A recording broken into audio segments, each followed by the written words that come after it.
மாப்பிள்ள, என்ன நீ கட்டை வண்டி ஓட்டுறாப்புல ஓட்டுற? கொஞ்சம் வேகமாக ஓட்டியா? இந்த நைட் நேரத்தில் இந்த ரோட்டை பார்த்தாலே ஒரு மார்க்கமாக இருக்குது. வடிவேலு கேட்டை பார்த்தாவே பயமாக இருக்குன்னு சொன்ன மாதிரி எனக்கு இந்த ரோட்டை பார்த்தாவே பயமாக இருக்குது. டேய் ரகு, சத்தம் போடாமல் வா. இதுக்கு மேலே வேகமாக போனால் நைட்டில் சேஃப்டி இல்லை. அப்போ நீ கார் வாங்கியே இருக்கக்கூடாது மாப்பிள்ள. டேய், கொஞ்சம் சுற்றி பாரேன். இந்த உலகத்துலேயே இப்போ நம்ம 2 பேர் மட்டும்தான் தனியாக இருக்க மாதிரி இல்லை. ரகு, கொஞ்சம் பேசாமல் வாயேன். சும்மா எதுக்கு தொணங்கிற? அதுக்குள்ள மாப்பிள்ள, இந்த இடம் ஓவராக குளிராக இருக்குது. கொஞ்சம் ஓரமாக நிப்பாட்டேன், ஒரு தம்மை போட்டுட்டு போகலாம். சூர்யா காரை நிறுத்தினான். அந்த அத்துவானத்தில் ஒரு அமானுஷ்யம் இருந்தது. நண்பன் ரகு சொன்னது போல் கொஞ்சம் குளிர், அப்புறம் சுற்றி இருள் இருள் இருள் மட்டுமே. ரகு கார் கதவை திறந்தவன் அதை பார்த்தான். கண்ணுக்கு எதிரே ஒரு கல்லறை. அந்த கல்லறையின் மேலே ஒரு பெரிய சைஸ் ஆந்தை அமர்ந்திருந்தது. இவனை முறைத்து பார்த்தது. மாப்பிள்ள, கல்லறை ஏரியாவா இது? ஐயோ, சீக்கிரம் வண்டியை எடியாயோ. நீ ரகுவா இல்லை ஜோசியத்தில் வர ராகுவாடா? என்னை இந்த பாடுபடுத்துகிற நைட்டில் உயிரை எடுத்துக்கிட்டு. சை மாப்பிள்ள, நீ கெட்ட வார்த்தையில் கூட திட்டிக்கடா. No objection. எதையும் கண்டுக்க மாட்டான் இந்த ரகு. இனி மூச்சாவே முட்டிக்கிட்டு வந்தாலும் நிறுத்த சொல்ல மாட்டான் இந்த ரகு. எம்மாடி, எம்மா பெரிய கண்ணு. யாருக்குடா? அந்த ஆந்தைக்கு தான். என்னையவே குறுகுறுன்னு வேற பார்த்துச்சு மாப்பிள்ள. ஏன் மாப்பிள்ள, தெரியாமல் தான் கேட்குறேன். உனக்கு பயமா இல்லை? சூர்யா சிரித்தான். பயமா? எனக்கா? ஹா ஹா ஹா. பெரிய கபாலி, கேட்டால் ஒழுங்கா பதில சொல்லியா? ஆக்சுவலி என்னென்னா, அது இயற்கையாகவே கொஞ்சம் எங்களுக்கு தைரியம் அதிகம்.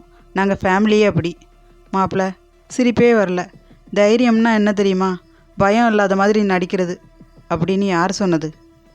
ரொம்ப நாளைக்கு முன்னாடி குருதி புனல் கமல் சொன்னார். இப்போ நான் சொல்கிறேன். கார் அந்த ஆளரவமற்ற வழியை கடந்து கொண்டிருந்தது. ரகு மீண்டும் வாயை திறந்தான். மச்சி, ஒன்று சொல்லட்டா? இந்த மாதிரி ஆள் இல்லாத இடத்துல கார் ஓட்டிகிட்டு போகும்போதெல்லாம் எனக்கு ஒரு கற்பனை வரும். ஒரு அழகான பொண்ணு வழிமறித்து லிஃப்ட் கேட்குற மாதிரி. அப்புறம் என்ன ஆகும் என்றான் சூர்யா சுவாரஸ்யமாக. நாம் அதை ஒரு பொண்ணுன்னு நினச்சி லிஃப்ட் கொடுக்குறோம். வழி முழுக்க நல்லா தான் பேசிக்கிட்டே வரா. ஆனால் இறங்க போகிற நேரத்தில் தான் தெரியுது அது ஒரு ஆவி. நாம் சுதாரிக்கிறதுக்குள்ளே அப்படியே பாஞ்சி உன் குரல் வலியை கடிக்கிறா. தட்டு தடுமாறி நான் மட்டும் கார் எடுத்துகிட்டு தப்பிச்சு போகிறேன். இப்போ உன் குரல் வலியை நானே கடிக்க போகிறேன் பாரு. இனிமேல் நீ வாயை திறந்த உன்னை எங்கேயே இறக்கி விட்டுட்டு போயிடுவேன். டேய், பேசிக்கலி நம்ம 2 பேருமே பேய் நம்பிக்கை பேய் பயம் எல்லாம் கொண்டவங்க தான். உனக்கே தெரியும். கொஞ்சம் சும்மா வாடா. ஒழுங்காக கார் ஓட்ட முடியல என்னால். ரகு வாயில் விரலை வைத்து கொண்டான். சூர்யா சிரித்துவிட்டு காரை கொஞ்சம் வேகம் எடுத்தான். சில நிமிடங்கள் கழித்து சூர்யா முகத்தில் தெரிந்த திடீர் திடுக்கடலை கவனித்தான் ரகு. என்னாச்சு மாப்பிள்ள? அங்கே பாருடா. முன்னால் ரோட்டில் ஒரு பெண் நின்றிருந்தாள், லிஃப்ட் கேட்டபடி. ஐயோ மாப்பிள்ள, உனக்கு புண்ணியமாக போகும். காரைகிற நிறுத்திடாத. இது அதுவே தான். ஐயோ, ஒரு பேச்சுக்கு சொன்னேன். நிஜமாவே வந்துடுச்சா? சேச்சா, அப்படி பயப்பட வேண்டிய தேவையில்லை. பாவம், அவளுக்கு என்ன பிரச்சனையோ? நாம் பேய் கதை பேசிட்டு வந்ததுனால அவளை பேயின்னு நினைக்க தோணுது. அவ்வளோதான். இதுக்கு பேர் தான் ஹாலுசினேஷன். இல்லாததை கற்பனை பண்ணுறது. ஹாலுசினேஷன், இதை பற்றி கூட கமல் சொல்லியிருக்காரு மாப்பிள்ள, பிக் பாஸில் ஜூலிக்கிட்ட. சூர்யா மெதுவாக காரை நிறுத்தினான். அந்த இளம்பெண் கண்ணுக்கு தெரிந்தாள். புடவை கட்டியிருந்தாள். தீர்க்கமான பார்வை. ரொம்ப தேங்க்ஸ். என்னோட ஸ்கூட்டி வழியிலேயே ரிப்பேர் ஆயிடுச்சு. அதான் விட்டுட்டு நடந்து வந்துட்டு இருந்தேன். கொஞ்சம் அந்த ஏரியா தாண்டி ட்ராப் பண்ணிங்கன்னா நல்லா இருக்கும். மென்மையாக பேசினாள். சூர்யா கொஞ்சம் யோசித்து விட்டு சரி ஏறுங்க என்றான். அவள் பின் சீட்டில் ஏறி அமர்ந்து கொண்டாள். ரகு கிசுகிசுத்தான். அந்த மாதிரி ஸ்கூட்டி எதுவும் கண்ணுக்கு தெரியலையே. மாப்பிள்ள, நீ பண்ணுறது கொஞ்சம் கூட சரியில்லை. டேய், ஒன்றும் ஆகாது, கம்முன்னு வாடா. பிறகு கொஞ்ச நேரம் இருவரும் ஏதும் பேசவில்லை. 5 நிமிடம் கழித்து ரகு அவள் என்ன செய்கிறாள் என்பதை அறிய ரியர்வியூ மிரரில் பார்த்தான். அதிர்ந்தான். அந்த பெண்ணின் உருவம் கண்ணாடியில் தெரியவில்லை. கண்ணாடி கோணம் சரியில்லை என்று தனக்குத்தானே சமாதானம் சொல்லிக்கொண்டு கொஞ்சம் கண்ணாடியை திருப்பி பார்த்தான். அதிர்ச்சி அதிகமாகியது. அவள் சுத்தமாக தெரியவில்லை. காலி சீட் தான் தெரிந்தது. அவனுக்கு இதய துடிப்பு அதிகரித்தது. மெல்ல சூர்யாவிடம் விஷயத்தை சொன்னான். சூர்யா, டேய் ரகு, லூஸ் மாதிரி பேசாத என்று சொல்லிக்கொண்டு கண்ணாடி பார்த்தவன் அதிர்ச்சி அடைந்தான். உண்மையில் அவள் உருவம் கண்ணாடியில் துளி கூட தெரியவில்லை. இருவரும் ஒருவர் முகத்தை ஒருவர் பார்த்து கொண்டனர். சூர்யாவால் கவனம் செலுத்தி கார் ஓட்ட முடியவில்லை. உடல் வியர்த்தது. மெல்ல திரும்பி அவளை பார்த்தான். ஜன்னல் வழியே ஒரு வெறித்த பார்வை பார்த்து கொண்டு வந்தாள் அவள். என்று கனைத்து கொண்டு சூர்யா, நீங்கள் எங்கே போகணும்? எல்லாரும் எங்கே இருந்து வந்தோமோ அங்கே தான் ஒரு நாள் எல்லாரும் போகணும் என்றாள் மெதுவான குரலில். வாட்? என்ன சொல்கிறீங்க? புரியலை. சாரி, ஒன்றும் இல்லை. இந்த இடத்த தாண்டி எங்கள் ஊர் இருக்குது. இன்னும் சில கிலோமீட்டர் தாண்டி மட்டும் விட்டுடுங்க போதும். சூர்யா மறுபேச்சு ஏதும் பேசாமல் வண்டியை வேகம் எடுத்தான். இம்முறை ரியர்வியூ மிரரில் பார்த்தவன் மீண்டும் அதிர்ந்தான். இப்போது அவள் உருவம் நன்றாக தெரிந்தது.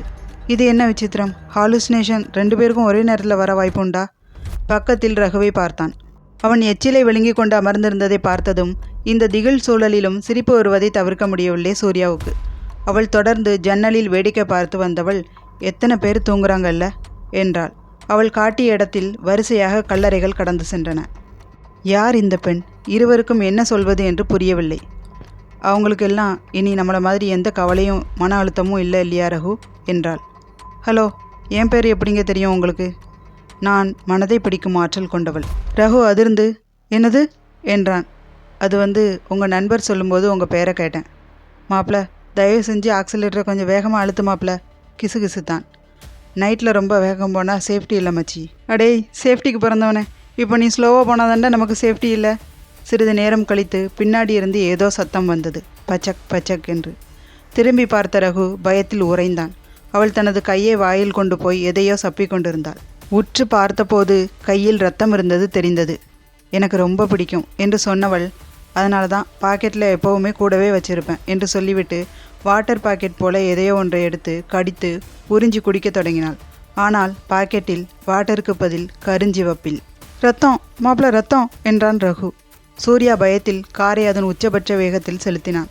ரகு, உங்கள் நண்பரை கொஞ்சம் மெதுவாக போக சொல்லுங்கள், இல்லைனா எங்கேயாவது ஆக்சிடெண்ட் ஆகி இங்கேயே உங்கள் 2 பேருக்கும் ஒரு இடம் ஒதுக்க வேண்டி வரும். குரலில் ஒரு கடுமை இருந்தது. அது என்ன, எங்கள் 2 பேருக்கு? அப்போது உங்களுக்கு? நான் ஏற்கனவே இந்த ஏரியாவில் தானே இருக்கேன். பேய்கிட்ட பேச்சு கொடுத்தால் நமக்கு தானே ஆபத்து என்று உணர்ந்தது போல் இருவரும் அடுத்த 10 நிமிடம் பேசவே இல்லை. எந்த நிமிடம் தனது குரல் வலி கடிக்கப்படுமோ என்ற பயத்தில் மிரரை பார்த்து கொண்டே வண்டி ஓட்டினான் சூர்யா. அந்த ஏரியாவை கடந்த நிலையில், நீங்கள் எங்கே இறங்கணும் என்றான். அதோ அந்த புளிய மரம் ஓரமாக நிறுத்திக்கோங்க, அது பஸ் ஸ்டாப் தான், அங்கேருந்து நான் போய்க்குவேன் என்றாள். இருவருக்கும் அப்பாடா என்று இருந்தது. ஒரு வழியாக இறக்கி விட்டுடலாம் இந்த சந்தேக கேஸை. அவள் சொன்ன இடத்தில் காரை நிறுத்தினான். ரகு அவன் காதுகளுக்கு மட்டும் கேட்கும்படி கிசுகிசுத்தான். நம்மளை இந்த காரை விட்டு உயிரோடு இறங்க விடாதுன்னு நினச்ச மாப்பிள்ள, நல்ல வேலை அப்படி எதுவும் நடக்கலை. அவள் மெதுவாக இறங்கி தேங்க்ஸ் என்றாள். இருக்கட்டும் என்றான் ரகு. அவள் மெதுவாக நடந்து செல்ல சூர்யா குழப்பத்துடன் காரை எடுத்தான். இவள் நம்மக்கிட்ட எதையோ மறைக்கிறா ரகு, அது என்ன அது? அப்போது அந்த பெண் வேகமாக திரும்பி வருவது தெரிந்தது. இருவருமே அதிர்ச்சியும் குழப்பமும் சூழ அவளை பார்த்தார்கள். அவள் அருகே வந்து இருவரையும் பார்த்து சிரித்தாள். ரொம்ப தேங்க்ஸ் உங்கள் 2 பேருக்கும். பயப்படாதீங்க, நான் பேய் இல்லை, பொண்ணு தான். என் ஸ்கூட்டி நிஜமாகவே ஒரு சின்ன ஆக்சிடெண்ட் ஆகி பள்ளத்தில் விழுந்துருச்சு. இந்த நேரத்தில் யார்கிட்ட லிஃப்ட் கேட்குறதுன்னு புரியாமல் இருந்தேன். அப்போ தான் நீங்கள் வந்தீங்க. 2 ஆண்கள் அப்படிங்கிறதுனால எனக்கு கொஞ்சம் பயம், அதான் கொஞ்சம் பேய் போல் நடித்தேன். பேய்கிட்ட யாரும் தப்பாக நடந்துக்க மாட்டாங்க பாருங்கள். என்னோடய கையில் வந்தது நிஜமாகவே ரத்தம் தான், அந்த சின்ன ஆக்சிடெண்ட்டில் வந்தது. உங்கள் 2 பேரையும் பார்த்தா பேசிக்காகவே பேய்க்கு பயப்படுறவங்க மாதிரி தெரிஞ்சுது. அதான் அடுத்ததாக நான் வச்சுருந்த கிரேப் ஜூஸ் பேக்கெட்டை வச்சு ஒரு சீன் போட்டேன். ஆனால் அதில் பெரிய காமெடியே என்ன தெரியுமா? நான் என்னோடய செருப்பை அட்ஜஸ்ட் பண்ணுறதுக்காக கீழே குனிஞ்சப்ப நீங்கள் ரியர்வியூ மிரரில் பார்த்துட்டு கண்ணாடியில் நான் தெரியலைன்னு சொன்னீங்க பாருங்கள், அதான். அதுக்கப்புறமா தான் பேய் ட்ராமா ஐடியாவே வந்தது. ஆனால் நீங்கள் ரொம்ப நல்லவங்களாக இருக்கீங்க, அதான் உங்களை அப்படியே குழப்பத்தில் விட்டுட்டு போக மனசு வரலை. அதனால தான் திரும்பி வந்து உண்மையை சொல்லிட்டேன். இப்படி தெரிஞ்சிருந்தா நான் ஒழுங்காக பேசிகிட்டே உங்கள் கூட வந்திருப்பேன். அதுலேயும் ரகு இருக்கார, பின்னாடி இருக்கிறவங்களுக்கு கேட்காத மாதிரி கூட பேச தெரியாத ஒரு அப்பாவி. ஆமாம், உங்கள் பேர் என்ன ஃப்ரெண்ட்? கேட்கவே இல்லைண்ணா. வாட்ஸ்அப் நம்பர் கொடுங்க 2 பேரும், நான் வீட்டுக்கு சேஃபாக போயிட்டு மெசேஜ் பண்ணுறேன். அடி பாவி, அப்போ எங்களை வச்சு காமெடி பண்ணிட்டியா? இருவரும் சத்தம் போட்டு சிரித்தார்கள். எங்கள் ரத்தத்தை குடிக்காமல் விட மாட்டீங்கன்னுலாம் நினச்சிட்டேன் என்றான் சூர்யா. ஹலோ, நீங்கள் நல்லவங்கன்றதால தான் சும்மா விட்டேன். தப்பாக நடக்க பார்த்துருந்தா உங்கள் ரத்தத்தையும் நிஜமாவே உறிஞ்சிருப்பேன் என்று சொல்லி சிரித்தாள். அட போங்கங்க, எங்களை காமெடியன் ஆக்கிட்டீங்க என்றான் ரகு. சூர்யா சொல்ல தொடங்கினான். பேர் சூர்யா, 98467. அந்த கார் கிளம்பி சென்ற பின் அந்த பெண்ணுருவம் அமானுஷ்யமாக பறந்து சென்று புளிய மரத்தில் தொங்கியது அவர்கள் இருவருக்கும் தெரியாது.